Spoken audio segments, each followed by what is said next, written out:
भारत जो है वो कुछ उन देशों में से है जिसने अपनी खुद की central bank digital currency launch की है, या फिर अगर सरल शब्दों में कहूं तो डिजिटल रूपी लॉन्च किया है। और आरबीआई ने इसको ई रूपी नाम दिया है और पिछले महीने ये ऑफिशियली लॉन्च भी हो चुका है। आप सबके मन में सवाल आ रहा होगा कि आखिरकार ये ई रूपी है क्या, और अगर पहले से ही फिजिकल रूपी है तो डिजिटल रूपी की क्या जरूरत है, और आखिरकार अगर इंडिया को ई रूपी लॉन्च करना ही था तो क्रिप्टो करेंसीज में क्या कमी थी, और ये जो ई रूपी है ये क्रिप्टो करेंसी से अलग कैसे है। तो इन सारे सवालों के जवाब आज के वीडियो में हम लोग देखेंगे। सबसे पहले देखेंगे ये सेंट्रल बैंक डिजिटल करेंसी है क्या। तो अगर आसान शब्दों में कहूं तो ये एक असली पैसा है लेकिन वर्चुअल फॉर्म में, मतलब जैसे क्रिप्टो करेंसीज थी एकदम वैसे ही समझ लो, एटलीस्ट यूटिलिटी में। इससे अपने बिल भर सकते हो, अपने पेमेंट कर सकते हो, वगैरह वगैरह। आप सोच रहे होंगे कि ये फोन पे, गूगल पे, ये भी तो इसी तरीके से काम करता है, तो ये सीबीडीसी इनसे अलग कैसे हुआ। सीबीडीसी यानी कि सेंट्रल बैंक डिजिटल करेंसी इनसे अलग कैसे हुआ। तो मैं आपको बता दूं कि फोन पे या फिर गूगल पे से आप जब भी पेमेंट करते हो तो आपने देखा होगा कि 2 से 3 सेकंड का एक प्रोसेसिंग टाइम लग जाता है, और कभी कभी पेमेंट जो है वो फेल भी हो जाती है। तो ऐसा इसलिए होता है क्योंकि जब भी आप यूपीआई से पेमेंट करते हो तो बैकग्राउंड में बैंक्स की सेटलमेंट होती है। उदाहरण के लिए अगर आपका फोन पे का अकाउंट लिंक है एचडीएफसी के साथ और जो सामने वाला है उसका फोन पे का अकाउंट लिंक है एसबीआई के साथ, तो जब भी आप फोन पे से पेमेंट करोगे सामने वाले को तो बैकग्राउंड में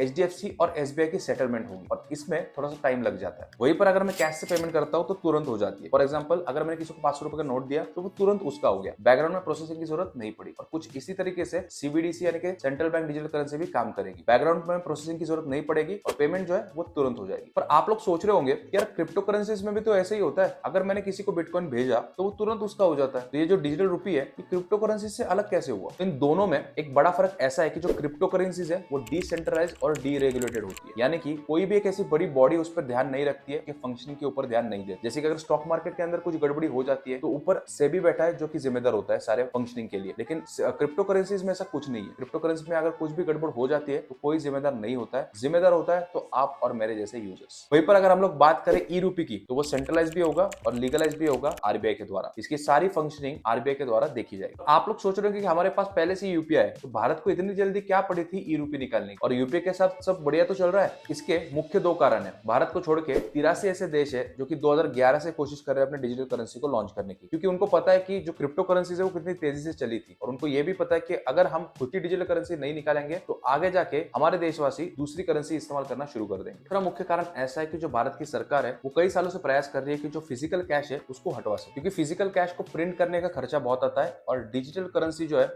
उसमें ये खर्चा लगभग 0 होता है। उसके बाद जो फिजिकल कैश है उसको प्रिंट करने के बाद बैंक तक पहुंचाने का भी एक खर्चा होता है, लेकिन डिजिटल करेंसी में वो भी खर्चा लगभग 0 है। उसके बाद फिजिकल कैश को थोड़ा सा ट्रैक करना मुश्किल हो जाता है और जिसके कारण करप्शन वगैरह होता है, और इसीलिए 2016 में गवर्नमेंट ने डीमोनेटाइजेशन निकाला था। अब उसके कारण जो करप्शन है वो काफी हद तक नियंत्रण में आ गया था, लेकिन उसके बाद के जो परिणाम थे वो काफी भयानक थे, और उसके कारण हमारी जो इकोनॉमी है वो थोड़ी सी धीमी हो गई थी, जिसको वापस से ट्रैक पर आने के लिए थोड़ा समय लगा। तो मुख्य 2 कारण यही है कि हर कोई इस पर काम कर रहा है और भारत भी जो है वो जल्दी से जल्दी फिजिकल कैश को हटवाने की कोशिश कर रहा है। तो मेरे हिसाब से अभी ये सब करना मायने रखता है। अब देखेंगे कि क्या हमें सच में ई रूपी की जरूरत है और भविष्य जो है वो किस प्रकार दिखने वाला है। तो मैं आपको एक उदाहरण देना चाहूंगा। एक छोटे गांव का जो किसान होता है उसको अगर पैसों की जरूरत पड़ती है तो वो अपने घर से 20 से 30 किलोमीटर दूर जाके जो बैंक है उसके ब्रांच से पैसे निकाल के लेके आता है। अब इस पूरे प्रोसेस में उसको 2 से 3 घंटे या उससे ज्यादा भी लगते हैं, लेकिन सोचिए ई रूपी के कारण अगर उसका ये काम घर बैठे ही हो जाए तो कितना अच्छा रहेगा। और यही हमारी सरकार हासिल करना चाहती है ई रूपी के साथ, और मेरे हिसाब से भी आगे आने वाले समय में हमें ई रूपी की काफी ज्यादा जरूरत है, और भविष्य में